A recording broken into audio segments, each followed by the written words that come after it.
Mesdames, Messieurs, bonsoir et merci de suivre le 20h de la télévision du Burkina. À la une de l'actualité ce soir, la coopération entre l'Égypte et le Burkina est au beau fixe. En témoigne la caravane médicale qui se mène en ce moment à Koudougou. Une trentaine de médecins égyptiens y offrent des soins gratuitement et ce, peu importe la pathologie. Nous en saurons plus dans quelques instants. Nous irons également dans le centre-est où se mène une expérience inédite, plus de 30 tonnes de rendement à l'hectare. La filière banane se porte bien à Bagrépol. Elle se présente comme un véritable levier d'émergence pour les exploitants locaux. Dans l'actualité également, une poignée de main pour l'histoire, un défilé commun entre les deux Corées. Les Jeux Olympiques d'hiver 2018 ont officiellement débuté ce vendredi à Pyeongchang en multipliant des symboles de paix encore impensables il y a quelques semaines. Bienvenue à tous. Ce vendredi à Kosiam, des hommes d'affaires et des parlementaires suisses se félicitent de leur coopération avec le Burkina. Pendant 5 jours, ils ont parcouru plusieurs villes où sont implantées des entreprises porteuses. La délégation a tenu à rendre une visite de courtoisie au chef de l'État. La teneur des échanges avec Mathias Rabo et Nathalie Sawadogo.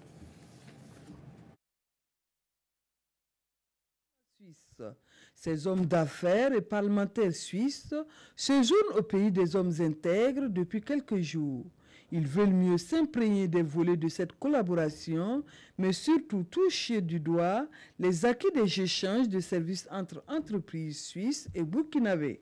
Nous sommes là depuis 5 jours, nous sommes allés dans le nord, nous avons visité Bobo, Waïgouya, nous sommes allés à Kongoussi voir le travail aussi au niveau de l'exploitation minière. Nous avons aussi l'occasion de voir des projets artisanaux, des fermes, par exemple des techniques de bocage sur des fermes, la ferme de Barga au nord du Burkina Faso. Nous avons aussi aujourd'hui eu l'occasion de poser la première pierre du centre de formation et d'insertion professionnelle d'André Bayala, qui est le champion d'Afrique de chocolat. Un projet qui nous tient beaucoup à cœur, puisque c'est un projet qui est soutenu par notre association et qui probablement met en valeur la plus grande richesse du Burkina Faso, c'est sa population jeune qui aujourd'hui a des grandes attentes et porte aussi tous les espoirs du pays et pour lequel la question de la formation, de l'insertion professionnelle est absolument fondamentale. Après le palais Kosiam, cap a été mis à la primature où ces hommes d'affaires et parlementaires suisses ont échangé avec le Premier ministre Paul Kabatieba sur des questions de développement. Au Premier ministère, justement, où plusieurs chefs de département ministériels étaient autour de Paul Kabatieba, et pour cause, une séance de travail portant sur le projet de construction de l'aéroport de Dancin. Il en ressort des orientations pour l'accélération des travaux. On fait le point cette fois avec Daouda Ouattara et Vincent Kienrebogo. Des techniciens et des membres du gouvernement réunis autour du Premier ministre Paul Kabatieba pour passer en revue le projet de construction de l'aéroport de Dancin. Un projet démarré depuis plusieurs années et qui a visiblement connu quelques difficultés dans sa réalisation. Effectivement, c'est un projet qui a connu un retard, mais lié également au problème que notre pays a connu de manière globale en 2014-2015. Et ce retard s'est répercuté bien évidemment sur l'exécution du projet. L'année 2018 sera consacrée à des appels d'offres de l'eau importants. Donc nous allons attribuer des marchés importants. De sorte que certains marchés vont démarrer en 2018 et 2019 également, les plus gros travaux vont démarrer. Cette séance de travail donne alors un coup d'accélérateur à la machine de construction de la nouvelle infrastructure aéroportuaire et l'on est désormais sur la bonne trajectoire, assurance du tout nouveau ministre des Transports, Vincent Dabilgou. Nous sommes en train d'avancer dans les infrastructures de travaux, au niveau donc des infrastructures, au niveau donc de Dancin. Mais en même temps, il va falloir que nous trouvions la personne, ce qu'on appelle l'investisseur, qui va véritablement construire l'aéroport, mais aussi qui va pouvoir nous aider dans la gestion. Et vous savez que la gestion des aéroports, en ce moment, est une gestion complexe. Et c'est pour ça que nous sommes en train de travailler avec l'ensemble des partenaires pour être sûr que ce que nous allons faire est à la hauteur de l'ambition que le président du Faso a donnée pour notre pays en ce qui concerne donc cet aéroport-là. Et si tout se déroule normalement, le vol inaugural de l'aéroport de Dancin doit intervenir en 2021, nous assure la Direction générale de la maîtrise d'ouvrage. Cap à présent sur Koudougou où séjournent une trentaine de médecins spécialistes égyptiens. Ils envisagent pratiquer au moins 350 interventions chirurgicales en 12 jours. La démarche matérialise la bonne relation qu'il y a entre le Burkina et l'Égypte. Elle est soutenue par l'épouse du chef de l'État, Mme Sika Kaboré. Le point avec Adama Guiti et Salissa Sanfo. Médecins spécialistes, toutes pathologies confondues, venus tout droit de l'Égypte, rien que pour la santé des populations de Koudougou et de ses environs. Dans leurs valises, 6 tonnes de médicaments et de consommables médicaux, le tout d'une valeur de 1 milliard de francs CFA. Et c'est ici, à l'hôpital de l'Amitié de Koudougou, qu'ils vont consulter, prodiguer des soins et faire des interventions chirurgicales aux malades qui se présenteront à eux. Et ces experts attendent au moins 15 000 malades avec au moins 350 interventions chirurgicales. Une opportunité à ne pas manquer, selon l'épouse du chef de l'État. C'est l'occasion vraiment d'avoir affaire à des spécialistes. Nous n'avons pas la chance d'avoir toutes les spécialités présentes au CHR ici. C'est une véritable opportunité et je voudrais lancer un appel à la population de Koudougou et des environs de sortir vraiment nombreux pour profiter de cette opportunité. Et cette opportunité ne se limitera pas seulement aux malades.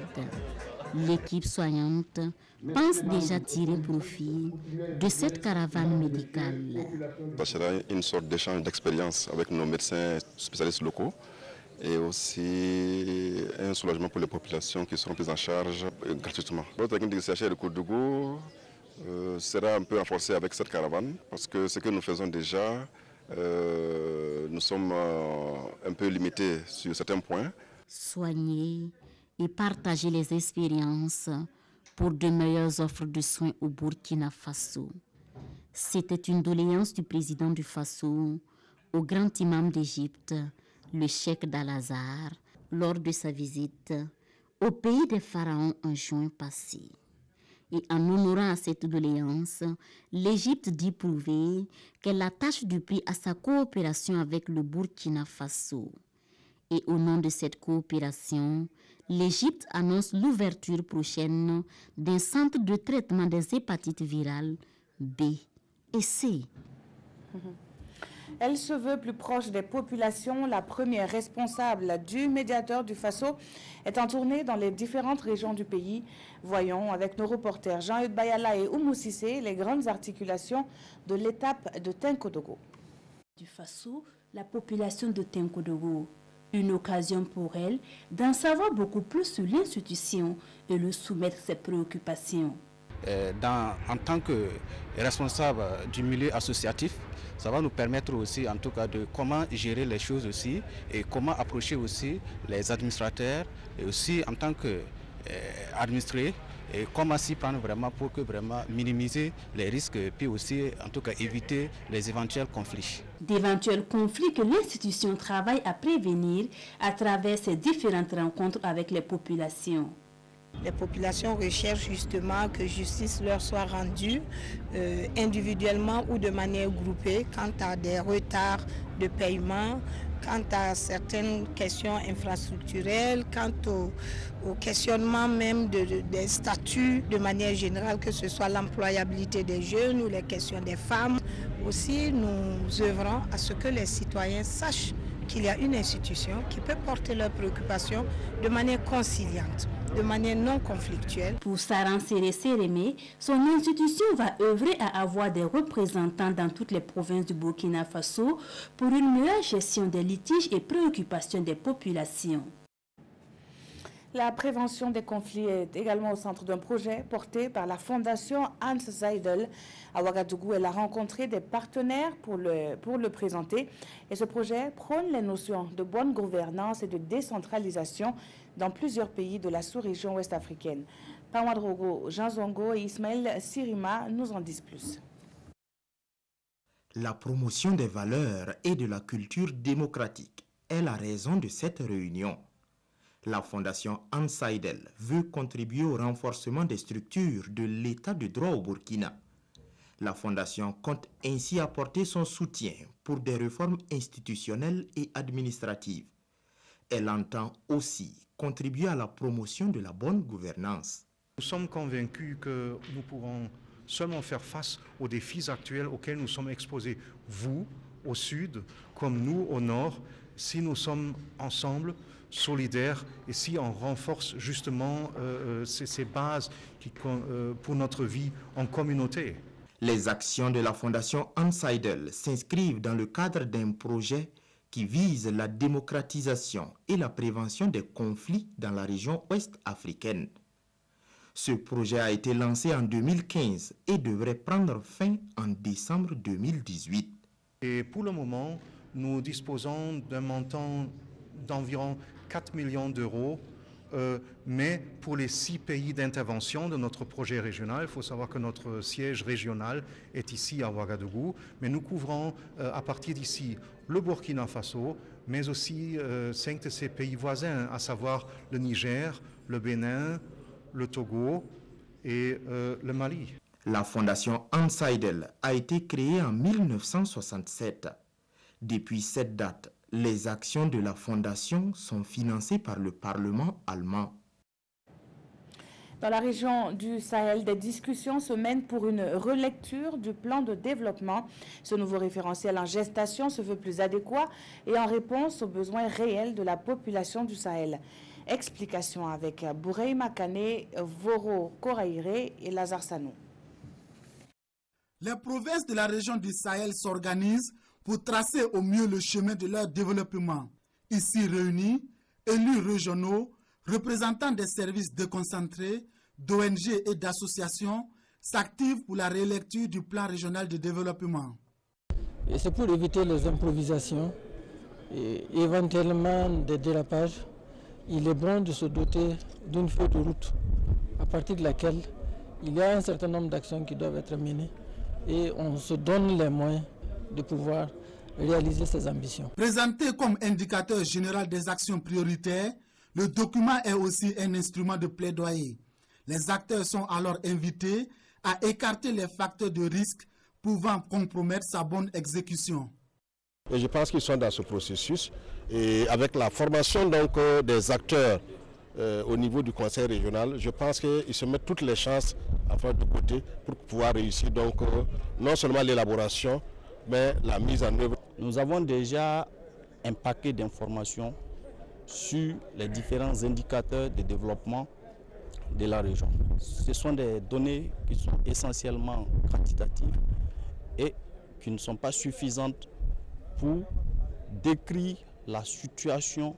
La prochaine étape consistera donc à échanger avec les populations sur le terrain pour apprécier les difficultés ainsi que les réponses à apporter. On en vient au dossier de ce journal et je vous le disais, la filière banane est la star de Bagrépol sur ce site donc de croissance situé dans la région du centre-est. La production de bananes s'écoule facilement avec une rentabilité financière estimée à plus de 3 millions de francs CFA par an. Les bienfaits insoupçonnés de la banane avec Issa Kafando et Olopoda. Rapatrié de la Libye en 2002, c'est ici à Bagré que Aboubakar Ninkema a déposé ses valises. Ouvrier par-ci, producteur de telle ou telle spéculation par-là, l'homme aura traîné sa bosse dans plusieurs secteurs d'activité agricole pour enfin faire un choix en 2013, la production de la banane douce. C'est la première année qui est difficile. Passé cette étape, on peut faire 2 bonnes récoltes par an. J'exploite 3 hectares et ma production atteint 60, souvent même 70 tonnes par an. Si 10 tonnes te font 1 500 000 francs, imaginez combien je gagne. C'est donc une nouvelle perspective qui s'ouvre dans la vie de Aboubakar Ninkema. Sur une exploitation de 3 hectares, le chiffre d'affaires de ce producteur de Bagré gravite autour de 9 millions de francs CFA. Et il n'est pas le seul à opter pour la culture de la banane. Environ 108 promoteurs, réunis en plusieurs groupements, exploitent plus de 70 hectares. Avec une production annuelle de 300 tonnes, le groupement Sougrinoma, composé de 9 producteurs par exemple, n'arrive pas à satisfaire la demande. Nous signons des contrats avec les acheteurs de Ouagadougou et par an, notre groupement leur livre 200 à 300 tonnes. Le problème d'écoulement ne se pose même pas car notre production ne suffit pas pour satisfaire la clientèle. Notre souhait est l'acquisition d'autres parcelles pour augmenter notre production en vue de faire face à la demande. J'achète le kilogramme de bananes à 160 francs CFA et je revends en détail à Bitou, à Tenkodogo et au Ghana. Avec ce que je gagne, j'arrive à contribuer aux charges de la famille. Pour ces producteurs, si la demande excède l'offre, c'est grâce à Bagrépol qui offre la possibilité d'entreprendre à travers des appuis multiformes. Il y a eu donc de mise en contact avec des mûrisseurs, avec des acquéreurs, tant et si bien qu'aujourd'hui, leur problème, c'est de faire de la qualité. Leur problème, c'est de maîtriser donc, les pressions parasitaires. Et pour y venir, nous avons voulu les accompagner pour avoir donc des semences de qualité. Parce qu'aujourd'hui, nous pensons que la différence doit venir de la qualité de la semence. Et avec les producteurs de bananes, nous sommes là-dessus. L'autre aspect, c'est l'accès aux intrants, à l'engrais de qualité. Et là également, avec les producteurs de bananes et en rapport avec les institutions de financement, ils accèdent à des engrais pour effectivement avoir des productions de bonne qualité. À l'agropole de Bagré, la filière banane a de beaux jours devant elle. Des investisseurs, selon les responsables, ont déjà annoncé leur arrivée dans le domaine avec une amélioration de la gestion de l'eau basée sur le goutte à goutte. En attendant, Aboubakar Ninkema a abandonné tout projet d'aventure. Eux également sont sur cette même lancée car leurs compétences fraîchement acquises pourraient être mises à profit. À Bagrépol, une soixantaine de jeunes Africains ont reçu leur parchemin sanctionnant un stage de perfectionnement. Il s'est déroulé au centre professionnel de référence de Zignaré. Urbain Benito Sommet et Maxime Zongo, reportage. Ce sont au total 64 stagiaires, dont 16 filles, qui ont bénéficié un mois durant de ce stage de perfectionnement. Issus de 13 pays de la CEDEAO, ces jeunes ont eu ainsi l'occasion de renforcer leurs capacités en froid, climatisation et mécanique auto. Tout jeune burkinabé formé pourrait bénéficier des guichets. Il y a des fonds de financement des activités, des porteurs de projets. Nous en avons 4 en ce moment, à savoir le FASI, le FEJ, le FAFPA et le FAPE. Au terme de ce stage de perfectionnement au centre professionnel de référence de Zignaré, les bénéficiaires sont désormais opérationnels dans leur domaine de compétences, avec de nombreuses possibilités d'intégrer la vie active. Il s'agit pour la CEDEAO de renforcer la capacité des jeunes, d'abord à s'auto-employer et par la suite à créer des entreprises pouvant créer d'autres emplois pour les jeunes. S'il faut créer une entreprise ou s'auto-emploi pour au moins permettre aux jeunes qui n'ont pas eu la chance de venir assister à la 6e session de la CEDEAO, et pour permettre à ceux aussi de se former à mes côtés. À la base de ce stage de perfectionnement, le Centre de développement de la jeunesse et des sports de la CEDEAO, dont l'objectif est de favoriser l'engagement des jeunes dans le processus d'intégration dans l'espace communautaire. Connaissez-vous les métiers de bouche? Sinon, vous en apprendrez beaucoup dans ce reportage qui va suivre. Le meilleur chocolatier d'Afrique 2016 se lance dans la construction d'un centre de formation de ces métiers dits de bouche. La pâtisserie, la boulangerie et le chocolat n'auront plus de secrets pour les apprenants dont les premiers sont attendus en 2019. Précision signée Konsoum Koulibaly et Mounira Kéré. Plus besoin d'aller à l'étranger pour se former en chocolaterie, en pâtisserie ou dans les autres métiers de bouche. Un centre de formation sortira bientôt de terre ici à Gonsin. C'est une école qui vise à fournir un savoir-faire dans les domaines de la pâtisserie, la boulangerie, la cuisine, la chocolaterie, mais aussi dans la transformation des produits locaux. Le promoteur se nomme André Bayala, meilleur chocolatier d'Afrique en 2016. Dans le centre, il y aura surtout la formation pour les apprenants en matière de métier de bouche. Ce centre va permettre aussi à ceux qui sont déjà dans le métier de se perfectionner. Supposons par exemple quelqu'un qui devait aller au Maroc ou en Algérie ou même en France. Désormais aura la possibilité d'être enseigné ici au même titre qu'une formation qui est donnée en Europe. Ce centre de formation verra jour grâce au soutien financier des parlementaires suisses, de l'Association des chocolatiers suisses et de l'Association suisse d'import-export. Il sera construit et équipé à hauteur de 250 millions de francs CFA. C'est une partie aussi un petit peu de Suisse qui est ici au Burkina Faso, puisque comme vous le savez, on est un pays de chocolat. Et de voir aujourd'hui André Bayala développer ses métiers du chocolat, de la pâtisserie ici au Burkina Faso est un projet extrêmement enthousiasmant. Le centre de formation au métier de bouche ouvrira ses portes en janvier 2019. Selon le promoteur, il aura une capacité d'accueil d'au moins 120 places. Au programme, des formations ciblées de courte durée, mais aussi des cours de spécialisation qui peuvent aller jusqu'à 6 mois. Ce centre, lui, existe déjà depuis plus d'une quarantaine d'années. Il œuvre plutôt pour l'autonomisation et la réinsertion sociale des femmes vulnérables. Le centre Adaja fait du pain traditionnel burkinabé sa marque de fabrique, à la découverte d'un savoir-faire national avec Jean-Eudes Bayala et Ruth Biniwatara. Le regard plein d'espoir, le cœur réjoui et il y a de quoi. Dame Elisabeth Delma a donné 47 années de sa vie à un combat, celui de l'autonomisation et de la réinsertion sociale de la femme par l'apprentissage d'un métier, celui du pain tissé.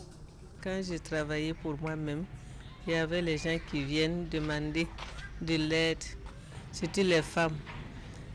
C'est à cause de ça que j'ai pensé que je vais leur apprendre le métier.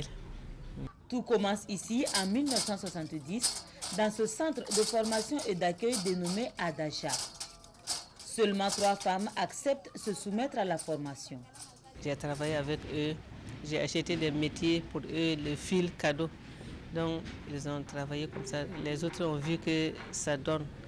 Depuis lors, et tenant compte des aptitudes des femmes, le centre fait dans la diversité par l'intégration de plusieurs autres activités. Il y a d'autres qui ne peuvent pas tisser, qui ne veulent même pas. Donc j'ai essayé de créer beaucoup de travail pour qu'ils puissent, chacun puisse gagner. Premièrement, j'ai créé du savon, après bouillie enrichie. J'ai fait l'élevage, le jardinage, séchage aussi. Parallèlement, nous avons développé de nombreuses activités sociales pour leur permettre de s'épanouir sur tous les plans de leur vie. Ça peut être par exemple des sensibilisations sur la prévention de certaines maladies, ça peut être l'organisation de mariages collectifs, ça peut être l'alphabétisation, l'octroi de microcrédits pour renforcer les activités de certaines personnes. Il y a aussi l'accompagnement des veuves lorsqu'elles sont dépossédées des biens de leur mari. Et ce sont plus de 1000 femmes qui y ont trouvé leur bonheur. Certaines n'hésitent pas à revenir témoigner de leur gratitude. Mon mari est décédé en Côte d'Ivoire et nous avons regagné le pays. Mon beau-frère a entendu parler du centre et il a entrepris les démarches auprès de la fondatrice. C'est ainsi qu'elle a accepté de nous garder, mes enfants et moi. Parce qu'en ce temps, je faisais le commerce. Les moyens me manquaient. Mais quand j'ai entendu parler, quand je suis venue, on nous donnait des crédits. Et puis on travaillait et on remboursait. C'est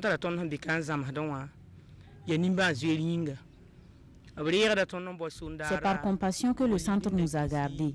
Nous n'avions pas où aller. Ici, on nous donne tout ce dont nous avons besoin pour travailler et de quoi manger.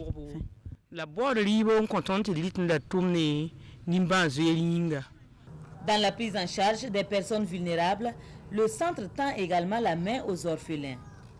Ces derniers sont hébergés et scolarisés jusqu'à l'âge adulte et ils ont pour mère de substitution les résidentes du centre. Pour l'accomplissement de ces missions, le centre fait recours aux experts et professionnels dans les différentes institutions étatiques. Aujourd'hui, la production et la transformation du pain faso d'Anfani ainsi que son expérience en matière de réinsertion sociale lui valent des partenariats à l'étranger. C'est l'événement culturel du moment, le festival Rendez-vous chez nous tient cette année sa 9e édition et comme les autres années dans les endroits insolites. À Ouagadougou, sur la place de la femme du quartier Gunga, plusieurs troupes d'ici et d'ailleurs ont émerveillé un public sorti nombreux. Césaire Carfo et Kadi Sanogo étaient au rendez-vous, leur reportage. Des acrobaties, de la chorégraphie et de la musique. Nous sommes à la 9e édition du festival Rendez-vous chez nous. Ça se passe à la place de la femme au quartier Gungen de Ouagadougou. Et jusqu'au 13 février, les organisateurs tiennent à faire admirer des pans de la culture d'ici et d'ailleurs. C'est de pouvoir rendre accessible l'art, parce qu'on pense que au même titre que l'éducation, la santé, tout le monde a droit à la culture. Voilà, donc l'objectif, bien sûr, c'est aussi des questions d'éducation artistique. Voilà pourquoi nous travaillons dans des villages, dans des écoles et autres, tout ça, pour que les enfants, depuis le bas âge, puissent comprendre c'est quoi la valeur de la culture et connaître aussi la culture et les cultures d'ailleurs. Le festival Rendez-vous chez nous regroupe plus de 45 troupes venues de 15 pays du monde. Le ministre en charge de la culture se réjouit de cette diversité culturelle. L'Afrique doit apporter au monde sa culture.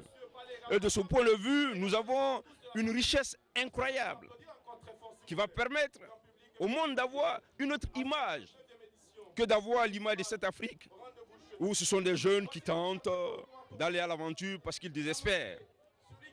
Parce que ce qui se passe aujourd'hui, on donne de l'espoir aux jeunes. Et c'est ça qui est important. Le festival Rendez-vous chez nous s'étend dans la commune de Komsilga et dans le village de Lumbila dans l'Oubritenga. Du 15 au 18 février, il sera accueilli par la ville de Bobo du Lasso et du 22 au 25 février à Bamako, au Mali. L'actualité internationale est marquée par l'ouverture officielle des Jeux olympiques d'hiver et c'est en Corée du Sud. À Pyeongchang, les sœurs ennemies ont offert au monde un spectaculaire rapprochement. 2 hockeyeuses, l'une du Nord et l'autre du Sud, ont participé main dans la main à l'allumage de la vasque olympique. Le coup d'envoi des Jeux olympiques d'hiver a été donné ce vendredi à Pyeongchang, en Corée du Sud. C'est la patineuse Kim Yoona, qui avait décroché l'or à Vancouver il y a 8 ans, qui a eu l'honneur d'allumer la vasque, après avoir reçu la torche des mains de 2 hockeyeuses coréennes, une du Nord et une du Sud, regroupées dans la même équipe à l'occasion des Jeux. Les représentants des 2 pays ont d'ailleurs défilé sous la même bannière lors de la cérémonie d'ouverture. Autre moment fort de cette cérémonie, qui a duré 2 heures dans une température glaciale et à laquelle assistait le vice-président américain Mike Pence, la poignée de main échangée par Kim Yo-hong, la sœur du dictateur nord-coréen, et Moon Jae-in, le président sud-coréen. Ce dernier a aussi rencontré le président de l'Assemblée populaire suprême de Corée du Nord, symbole fort du rapprochement diplomatique entre les 2 nations, initié depuis plusieurs semaines. Le sport a le pouvoir unique d'unir les gens, a conclu Thomas Barr, le président du Comité international olympique. Et à noter que 8 pays africains participent à ces Jeux d'hiver, à l'image du Togo, du Nigeria ou encore du Ghana. Retour chez nous pour la revue de presse, la grogne sociale au Tchad et la sortie médiatique du MPP alimentent les quotidiens du jour. Ils sont lus pour nous par Aimé Solange Guigma. Sortie médiatique du MPP, les dossiers du putsch, Sankara, insurrection seront vidés, indique aujourd'hui au Faso. Même s'il y a des gens qui font des pieds et des mains pour que le procès n'ait pas lieu, dixit Simon Kampaoré dans le pays. À l'image de certains partis politiques et hommes politiques qui distribuent de l'argent afin de faire sortir des jeunes pour troubler l'ordre public et bloquer les principales artères, mais rien n'empêchera la tenue du jugement, martèle Mr. Simon dans l'Observateur Palga. Ceux qui construisent des duplex dans les zones non loties de Ouagadougou le font à leur risque et péril, indique l'Observateur Palga, car si ce duplex se trouve à un croisement de rue ou sur l'emplacement prévu pour une infrastructure, son propriétaire perdra son investissement, explique ce journal. D'ailleurs, des opérations de restructuration y seront bientôt effectuées, souligne Sidoya pour la reprise des lotissements. Hors de chez nous, grogne social au Tchad. Même le service minimum n'est plus assuré, indique Sidoya. La plateforme syndicale du Tchad a décidé de suspendre le service minimum dans tous les services publics de l'administration, notamment dans les hôpitaux et les districts sanitaires du pays, explique le quotidien d'État. Et comme pour ne rien arranger, les scolaires sont entrés aussi dans la danse, précise le pays. En bon dictateur, le président Déby a préféré faire dans la répression systématique et le limogeage du ministre de la Culture et de la Jeunesse. Pour le journal Le Pays, il se trompe de combat car ce n'est pas au peuple tchadien de payer pour son manque de vision et d'anticipation, dira ce journal. Merci d'avoir suivi ce journal qui s'achève. Très bonne suite de programmes sur la télévision du Burkina.